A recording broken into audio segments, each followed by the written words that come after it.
Okay जी, तो आपने stress concentration देख लिया हम कैसे फाइंड आउट करते हैं। थोड़ी सी एक एग्जांपल भी इधर दी हुई है कि इस सिनारियो की, ये जो फिगर 4 में नज़र आ रहा है आपको, तो अगर आपके पास लोड है 20 किलो पाउंड्स का and it induces a tensile stress of 20 kilo inch, तो फिर क्रिटिकल लोकेशन पे आपके फिले की स्ट्रेस 40 kpsi होगी और स्ट्रेस कंसंट्रेशन फैक्टर वो 2 के इक्वल होगा। ये बात कर रहा है जी पॉइंट ए की इस जगह पे, ठीक है। जो आपको लोड फॉर्मूला देगा, फॉर्मूला क्या लोड देगा इसमें आपको, स्ट्रेस इज इक्वल टू ये जो भी फोर्स होगी, force over pi D square by 4, छोटा वाला डी ऑब्वियसली हम ले रहे हैं क्योंकि हम मैक्सिमम स्ट्रेस फाइंड आउट करना चाहते हैं। तो जितना पार्ट जो है उसका डायमीटर कम होगा उतनी ज़्यादा उसका स्ट्रेस आएगा। तो बेसिकली हम इस पॉइंट के ऊपर देख रहे हैं स्ट्रेस। तो फिर अगर k की वैल्यू आपके पास इस पॉइंट पे 2 आ गई तो आपके पास सिग्मा मैक्स वुड बी, तो ये आपके पास अगर 20 किलो पाउंड पर स्क्वायर इंच आया तो sigma max would be 2 into 20, 40 आ जाए। Okay, so in this 1 or 3/4 of an hour हम फेलियर थ्योरीज को डिस्कस करना शुरू करते हैं। तो इसमें ये कुछ पॉइंट्स इधर लिखे हुए हैं, इनको देख लें कि there are events such as distortion, permanent set, cracking, rupturing, ये सारे वो तरीके हैं जिनसे मशीन एलिमेंट्स को हम कहते हैं जी फेल हो गए। और टेस्टिंग मशीन्स जो हैं they appeared in 1700s। Tensile testing जो मटेरियल्स के ऊपर शुरू हुई that was in the 18th century. और if the failure mechanism is simple, so for example अगर आप का जो मशीन का एलिमेंट है उसके अंदर भी सिर्फ एक ही डायरेक्शन में टेंसाइल स्ट्रेस ही लग रही है, सो फेलियर मैकेनिज्म उसमें सिंपल होगा, टेंसाइल लोड की वजह से फेल हो रही है।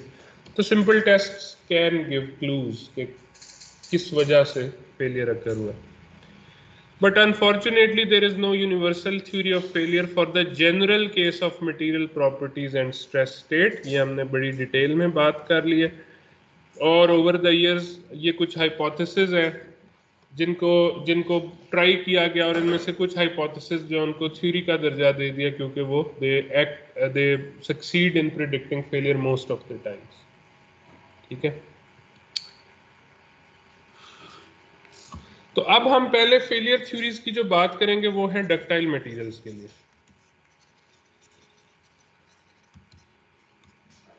डक्टाइल मटेरियल्स की फेलियर थ्योरीज की हम पहले बात करें।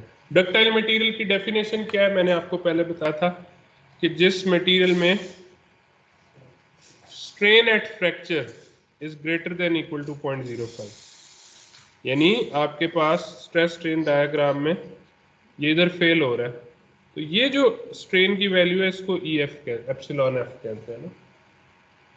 और आपको पता है ये जो एक्स एक्सिस है, स्ट्रेन के एक्सिस हैं, इनके यूनिट्स तो कोई नहीं होते, strain is unitless, delta L over L, ठीक है, यूनिट्स तो नहीं होते।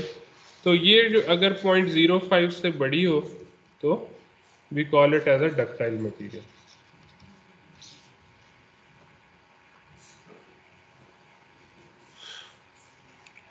डक्टाइल मटेरियल की एक और प्रॉपर्टी है which is very common, not in 100% या in all ductile materials but in most of the ductile materials, yield strength जो है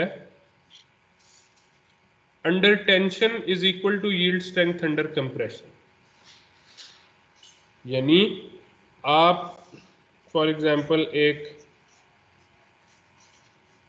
पार्ट को यूं उसके ऊपर लोड डालते हैं और उसी मटेरियल के सिमिलर ज्योमेट्री वाले पार्ट के ऊपर ये लोड डालते हैं और दोनों का स्ट्रेस स्ट्रेन ग्राफ बनाते हैं।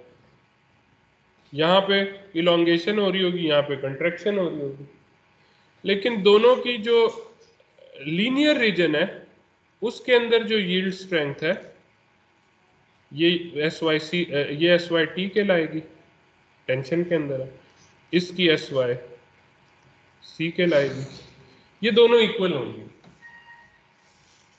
ठीक है, ये डक्टाइल ब्रिटल मटेरियल्स में ऐसा नहीं होता, थोड़े से कुछ चंद एक डक्टाइल मटेरियल्स में भी ऐसा नहीं होता, लेकिन मोस्ट ऑफ द मटेरियल्स में ये इसी तरह होता है।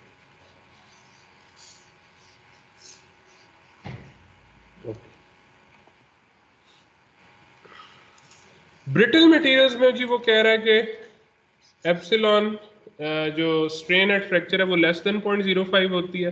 They do not exhibit an identifiable yield strength and are typically classified by ultimate strength and tensile and compressive strength. यानी जब आप ब्रिटल मटेरियल को फ्रैक्चर तक लेके जाते हैं तो उसकी अल्टीमेट स्ट्रेंथ, फ्रैक्चर स्ट्रेंथ और यील्ड स्ट्रेंथ बहुत क्लोज लाई करती है।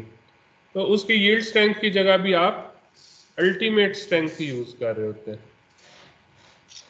ठीक है, ultimate strength in compression and ultimate strength in tension, और ये दोनों वैल्यूज डिफरेंट होंगी ब्रिटल मटेरियल के लिए। ओके, सो मैंने जैसे बताया था कि डक्टाइल मटेरियल के लिए 3 थ्योरीज हैं। The first one is maximum shear stress theory, MSS. The second one is distortion energy theory. इसे वॉन माइसेस थ्योरी भी कहते हैं, जिसका मैंने जिक्र किया था आपसे। ठीक है, इस वाली को ट्रेस्का या ग्रेसिया इस तरह के भी नाम है इसके थ्योरी। और तीसरी जो है वो डक्टाइल कूलम मोहर थ्योरी है। ये जो डक्टाइल कूलम मोहर थ्योरी है ये उन चंद डक्टाइल मटेरियल्स के लिए जिनमें yield strength in tension is not equal to yield strength in compression. ठीक है, कुछ थोड़े से मटेरियल्स हैं जिनमें SYT is not equal to SYC, उनमें आप ये थ्योरी यूज करते हैं। इन दोनों थ्योरीज में आप अज्यूम करते हैं कि SYT is equal to SYC। ठीक है, इसी तरह ब्रिटल मटेरियल्स के अंदर मैक्सिमम नॉर्मल स्ट्रेस थ्योरी है, ब्रिटल कूलम मोहर थ्योरी और मॉडिफाइड मोहर थ्योरी। ये दो ज्यादा इंपॉर्टेंट है, this is not an accurate theory, हम इसको डिटेल में नहीं पढ़ेंगे। Okay, so first theory for ductile materials, failure theory. अब ये याद रखें, हमने करना क्या है जी, हमने फेलियर को प्रिडिक्ट करना है, यानी हमने फेलियर क्राइटेरिया बनाना है कि किस कंडीशन के ऊपर फेलियर अकर हो जाएगा, और फिर उसी के अंदर से हम डिजाइन इक्वेशंस भी बना लेंगे। फेलियर क्राइटेरिया को देखते हुए डिजाइन इक्वेशंस भी बन जाते हैं। ठीक है, सो आप इस स्टेटमेंट को पढ़े, the maximum shear stress theory predicts that yielding begins, yielding का मतलब फेलियर। ठीक है, yielding is beginning, failure is starting, where whenever the maximum shear stress in any element, tau max, maximum shear stress in any element equals or exceeds the maximum shear stress in a tension test specimen of the same material when that specimen begins to yield। यानी जो आपने shear stress लगाई है ना maximum, ये जो apply की है वो किससे बड़ी हुई है फेलियर के लिए? Maximum shear stress in a tension test specimen।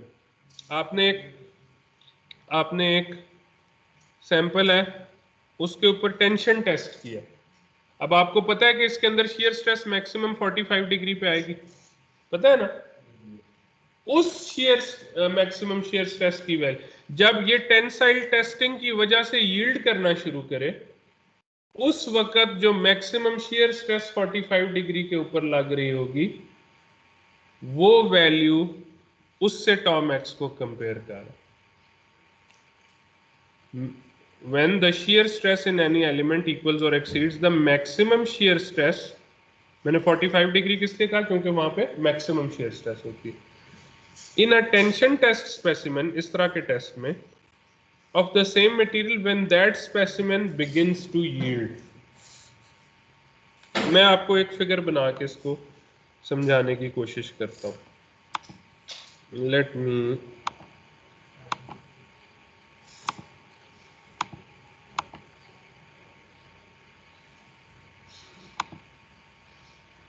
देखें,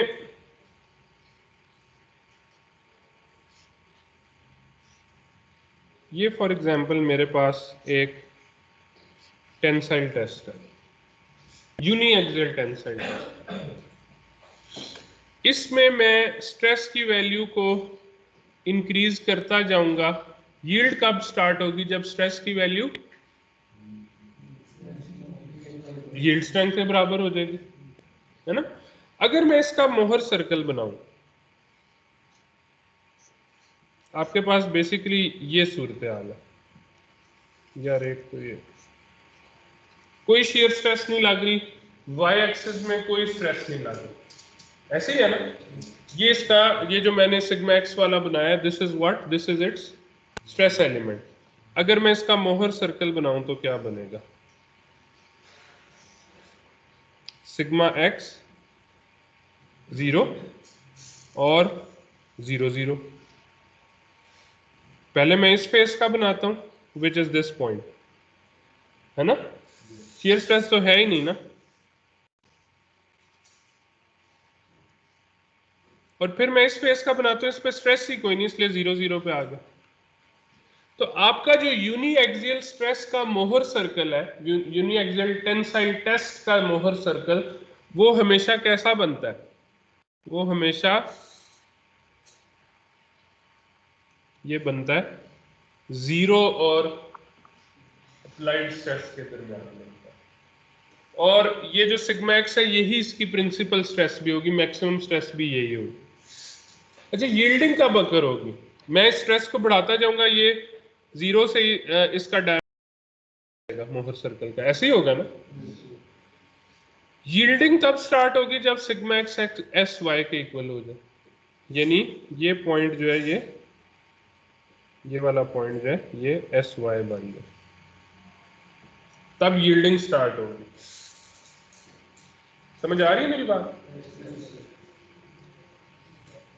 what is tau max when yielding starts in uniaxial tensile test? इसका आंसर देंगी मुझे अब इस सर्कल को देखते हैं। हाफ ऑफ यील्डिंग, क्योंकि हमारा जो डायामीटर है वो हमेशा एस वाई के इक्वल रहेगा, या जो भी स्ट्रेस लगी होगी उसके इक्वल रहेगा। जब यील्डिंग स्टार्ट हो रही है तो सर्कल का डायमीटर एस वाई बन चुका होगा, और जो मैक्सिमम शियर स्ट्रेस है वो हमेशा इस सर्कल के रेडियस के इक्वल होती है, इधर होती है ना tau max, which is equal to radius. तो ये एस वाई बाय 2 के इक्वल है। So when yielding starts in a uniaxial tensile test, the value of maximum shear stress will be Sy by 2.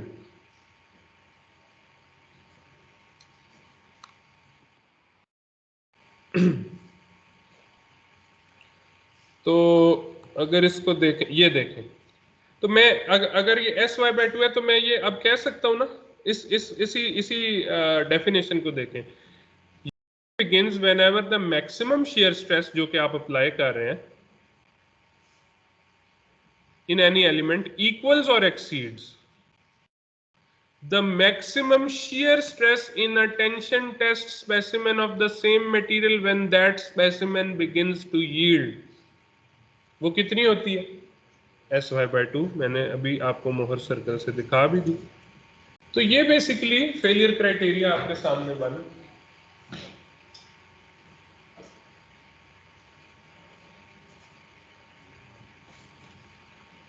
आपने जहां भी स्ट्रेस लगाई, आप उसका मोहर सर्कल ड्रॉ करें, उसकी maximum shear stress find out करें और देख लें कि उसकी वैल्यू Sy by 2 से ज्यादा है या कम है। अगर कम है तो फेलियर नहीं हो रहा, अगर इक्वल है तो फेलियर स्टार्ट हो रहा है।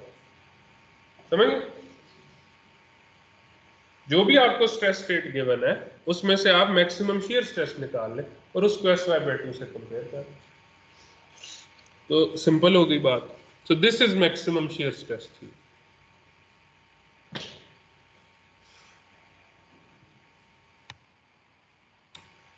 सो टॉम एक्स जो है वो सिग्मा बाय 2 के इक्वल होती है, जहां पे यील्डिंग शुरू हो जाए वो एस वाई बाय 2 के इक्वल हो जाती है। So at yielding in a uniaxial test the principal stress are S Y sigma 2 is 0। ये देख, जहां पे यील्डिंग होती है यूनिएक्सियल टेस्ट में, वहां पे सिग्मा 1 वो एस वाई के इक्वल होता है, जो प्रिंसिपल स्ट्रेस है। और जो जो सिग्मा 2 या सिग्मा 3 है, यानी बाकी प्रिंसिपल स्ट्रेसेस, अगर प्लेनर केस है तो सिग्मा 2 होगा, अगर 3D केस है तो सिग्मा 2 और सिग्मा 3 दोनों होंगे, वो सारे ये 0 पे होंगे। ये सिग्मा 2 है और सिग्मा 3 है, प्रिंसिपल स्ट्रेस है ना 0 पे, मिनिमम वैल्यू। तो ये यहां से आपको पता लगता है। अब क्या होगा, ये तो आपके पास है, ये this is uniaxial stress test का मोहर सर्कल। ये यूनी एक्सियल स्ट्रेस टेस्ट का मोहर सर्कल है। जो आपको गिवन स्ट्रेस स्टेट होगी वो यूनी एक्सियल तो नहीं होगी, वो तो किसी तरह की भी हो सकती है। उसके अंदर आपके पास मोहर सर्कल ऐसा भी हो सकता है, किसी भी तरह का हो सकता है। अगर 3 सर्कल्स हैं तो सिग्मा वैल्यूज हो सकती है। तो आपके पास फॉर एग्जांपल इस केस में, से फॉर एग्जांपल ये सिग्मा 1 है, ये सिग्मा 2 है, 3 सर्कल्स की बात कर रहा हूँ, ये सिग्मा 3 है, ठीक है। यहां पे टॉम एक्स की क्या वैल्यू होगी, टॉम एक्स होगा टॉ 1/3, ऐसे ही पढ़ा था ना ये वाला, और इसकी क्या वैल्यू पड़ी थी, sigma 1 minus sigma 3 divided by 2, यही पड़ी थी ना।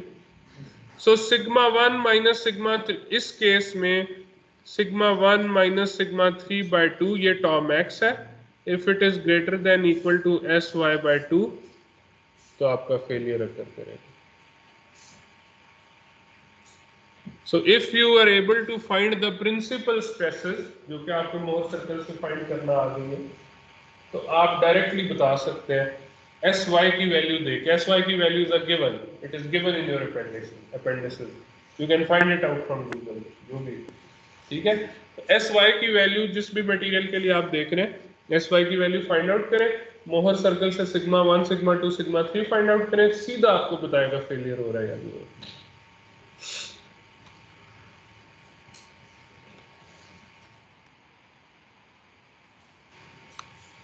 सो अब ये आपके पास रिलेशनशिप आ गई।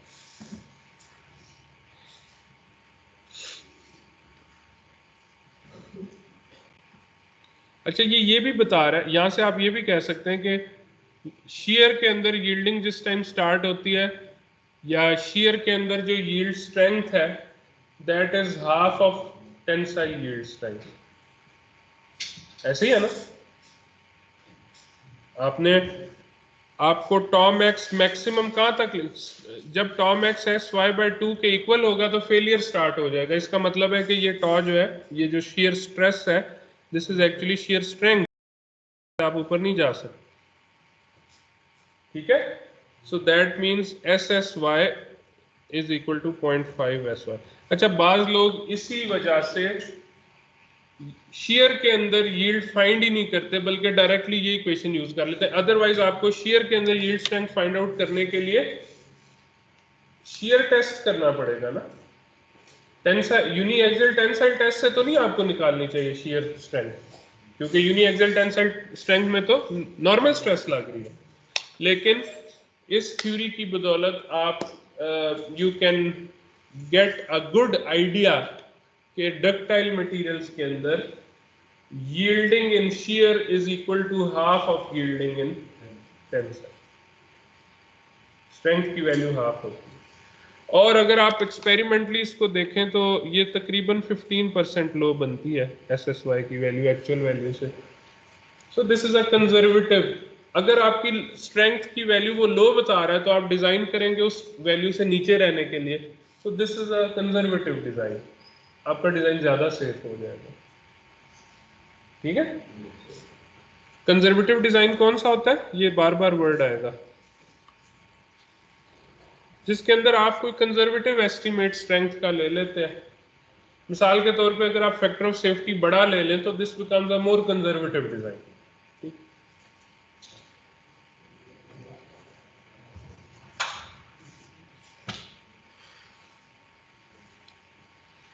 अच्छा, तो ये यहां से 2 2 कैंसिल हो जाएगा, तो आपके पास 3 डायमेंशनल केस में यानी मोहर 3 सर्कल डायग्राम में sigma 1 minus sigma 3 is greater than equal to S Y, ये इक्वेशन बनेगी। अब एक चीज है वो आप लोग देख लें, जब भी अभी इस चैप्टर के अंदर आप बात करेंगे ना प्लेन स्ट्रेस की, प्लेन स्ट्रेस की, ये याद रखना है, प्लेन स्ट्रेस में प्रिंसिपल स्ट्रेसेस को वो अब सिग्मा 1 2 की जगह सिग्मा ए और सिग्मा बी लेता है, क्योंकि दो ही होंगी प्लेन केस। और 3D केस के अंदर वो प्रिंसिपल स्ट्रेसेस को सिग्मा 1 सिग्मा 2 और सिग्मा 3 लिया करेंगे, जस्ट टू डिफरेंशिएट कि हम किस केस की बात कर रहे हैं।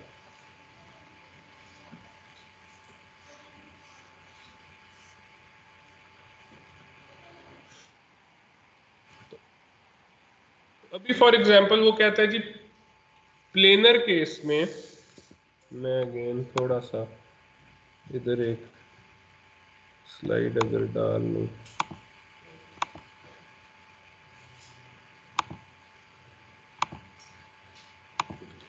अब देखें प्लेन स्ट्रेस के 3 केसेस हो सकते हैं। एक केस जिसमें सिग्मा ए और सिग्मा बी दोनों पॉजिटिव है, ठीक है। दूसरा केस जिसमें सिग्मा ए पॉजिटिव है और सिग्मा बी नेगेटिव है। और तीसरा केस जिसके अंदर दोनों नेगेटिव है।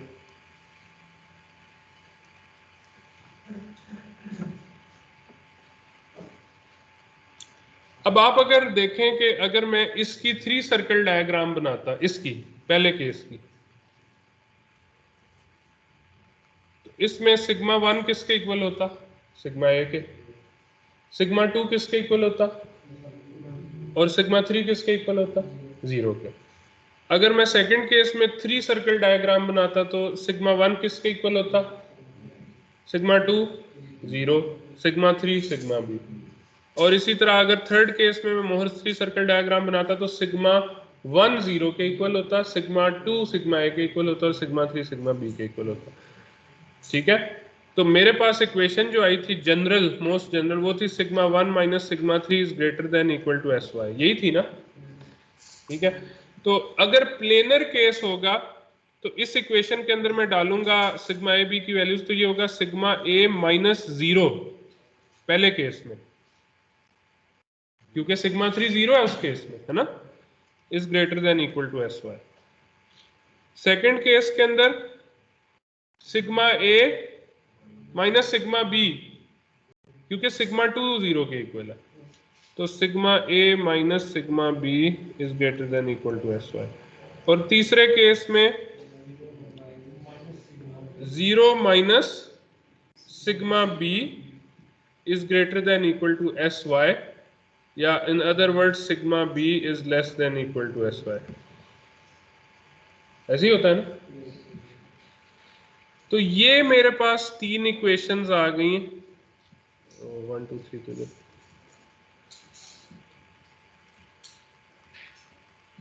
प्लेनर प्लेन स्ट्रेस के 3 केसेस के लिए ये मेरे पास 3 इक्वेशंस बनेंगी।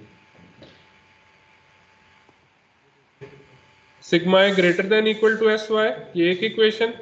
केस 2 जिसमें एक पॉजिटिव है और एक नेगेटिव है, यहाँ पे दोनों पॉजिटिव है, यहाँ पे एक पॉजिटिव है एक नेगेटिव है, और यहाँ पे दोनों नेगेटिव है, दोनों प्रिंसिपल स्ट्रेसेस। तो जहाँ पे एक पॉजिटिव है एक नेगेटिव है, उधर sigma A minus sigma B is greater than equal to S Y. और सॉरी, ये माइनस एस वाई होगा, माइनस इधर से उधर जाएगा। और तीसरा केस जिसके अंदर दोनों नेगेटिव है, वहां पे sigma B is less than equal to minus S Y. ये क्या है? ये फेलियर क्राइटेरियाज है। ये बता रहे हैं कि फेलियर किस कंडीशन में अकर होगा। इन्हीं को जब डिजाइन इक्वेशन आप बनाते हैं, ये तीनों फेलियर क्राइटेरियाज हैं, इन्हीं को जब आप डिजाइन इक्वेशंस में कन्वर्ट करेंगे तो कैसे करेंगे? बड़ा सिंपल तरीका है डिजाइन इक्वेशंस में कन्वर्ट करने का। आप इनइक्वालिटी को इक्वल से डिवाइड चेंज कर दें और फैक्टर ऑफ सेफ्टी इनकॉर्पोरेट कर दें in the denominator of the right hand side. यानी आप इसको लिखें sigma A is equal to S Y over N. ये डिजाइन इक्वेशन है पहले केस के लिए। डिजाइनर अपना एन सेलेक्ट कर ले फैक्टर ऑफ सेफ्टी, तो वो उतने टाइम्स आपको यील्ड स्ट्रेंथ से नीचे रखेगा। ठीक है, बेसिकली आप यील्ड स्ट्रेंथ के ऊपर कैप लगा रहे हैं ना एस वाई ओवर एन से। अगर आपने ये एन को 2 रखा है तो वो आपको हाफ ऑफ यील्ड स्ट्रेंथ से ऊपर नहीं जाने देगा। इसी तरह ये सेकंड केस में डिजाइन इक्वेशन बन जाएगी ये, और थर्ड केस में डिजाइन इक्वेशन बन जाएगी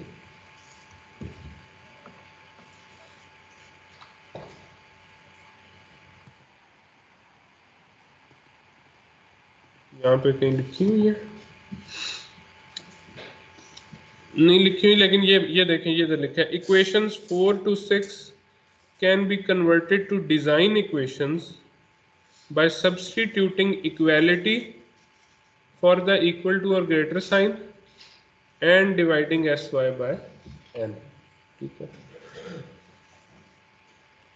ये ग्राफिकल डिस्क्रिप्शन है इन्हीं तीन इक्वेशन, इन्हीं तीन केसेस की। ये जो तीन केसेस हैं आपको, ये कैसे, ये कैसे बन रहा है? ये एक फेलियर एनवेलप बना रहे हैं आप। ये जो पिंक रीजन है इसके अंदर अगर आप रहेंगे तो फेलियर अकर नहीं होगा, और अगर आप इससे बाहर चले जाएंगे या इस एनवेलप के पेरीमीटर को अप्रोच कर देंगे तो फेलियर अकर हो जाएगा। ये कैसे बना है जी? ये बेसिकली आपके पास सिग्मा ए, यानी सिग्मा ए क्या है? Maximum larger of the principal stresses normal stress, और सिग्मा बी आपने वर्टिकल एक्सिस पे लिया which is the smallest principal stress या smaller of the two principal stresses. ठीक है, अब फेलियर कब अकर होता है जी? जब आपका, फॉर एग्जांपल अगर आपका केस है, ये केस नंबर 2, केस नंबर 1 है, इसमें सिग्मा ए और सिग्मा बी दोनों पॉजिटिव है ना, दोनों पॉजिटिव है। तो आपका ये वाला क्वाड्रेंट है उसका, सिग्मा ए भी पॉजिटिव है और सिग्मा बी भी पॉजिटिव है। सेकंड केस जो है उसके अंदर सिग्मा ए पॉजिटिव है और सिग्मा बी नेगेटिव है, तो आपका ये वाला फोर्थ क्वाड्रेंट जो है ये इसका है ना। ठीक है, इसी तरह जब दोनों नेगेटिव हैं तो ये आपका थर्ड क्वाड्रेंट उसमें चला जाएगा, और फोर्थ क्वाड्रेंट कभी यूज ही नहीं होगा क्योंकि फोर्थ क्वाड्रेंट में सिग्मा बी पॉजिटिव और सिग्मा ए नेगेटिव है, which can not happen, right. तो ये वाला तो खत्म हो गया ना, क्योंकि sigma A is always greater than sigma B.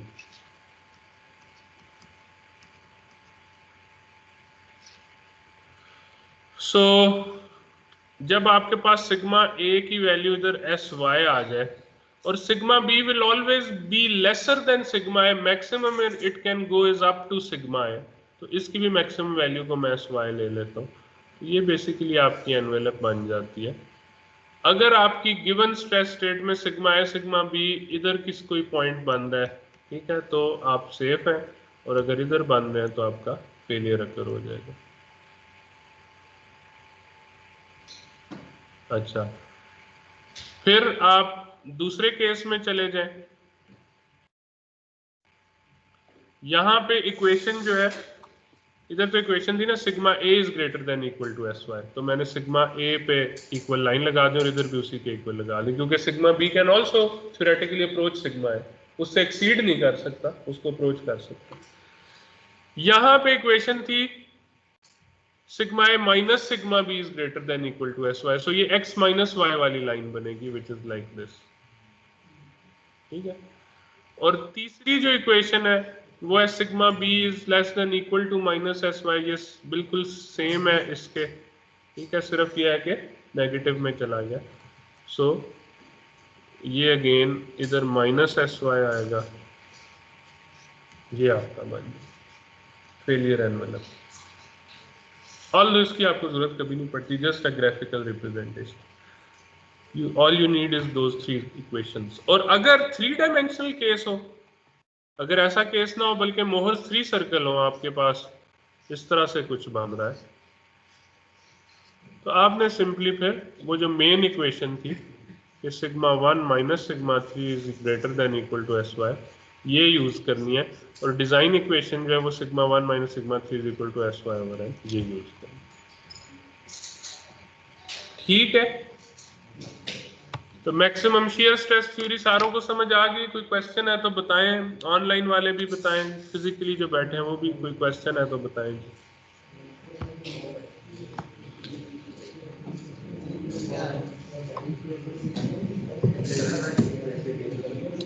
Okay, so